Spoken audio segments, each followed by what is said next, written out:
Така, ето го телефона. Събужда се. Face ID. Отключваме. Показваме какво има. Батерия. Примерно всички се интересуват от батерия. Състояние. Ето го 92%. Добре. Добре. iCloud има. Ще го махнем. Така.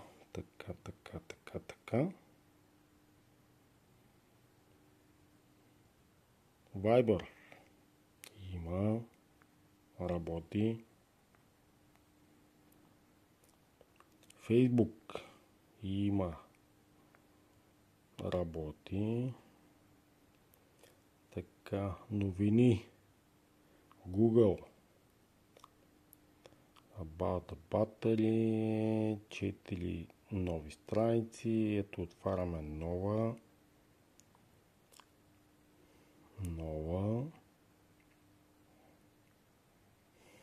Плюс. Ето нова. Новини. Пушка.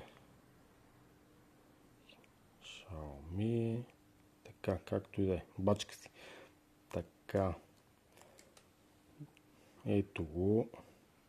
Без забележки. Отляво, отдясно. Отдолу. Следи от отваряне.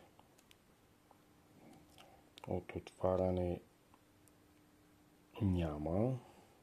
Защото няма. Ето ръбовете. Отличен. Отличен. Отзад. Ето го. Топ. Така.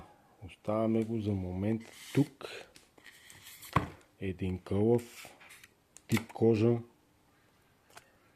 Тип кожа с охлаждане. Да. За кърпички. За почистване. Чисто нов протектор. Ето му кутията. Така. Преди кутията показваме алтернативно зарядно целулар. Целулар 20 вата. Топ. Тип С. Така и вече кутията. Кутията беше 2 години гаранционен. 2 години гаранционен. Да видим кутията. Тук има още един протектор с опция за безжично зареждане, с охлаждане. Листчето, картончето. Така, оригинална кутия. Това е картончето за кабела. Тук са някакви листовки и това е. Това е. Без забележки. Просто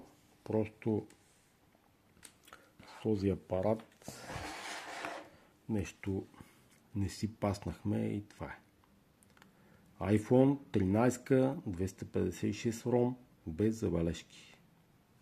Благодаря.